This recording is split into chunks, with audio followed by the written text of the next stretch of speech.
What's up, people? Here's a motivation for life. You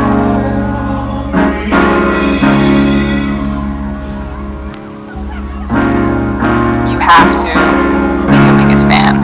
And when things are really tough and they're really rough and nothing's working, but there's something inside of you that says, I just have to follow that.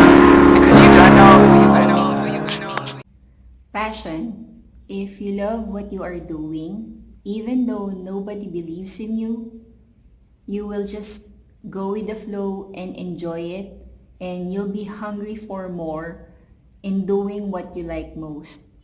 So be passionate in everything, most especially in your life.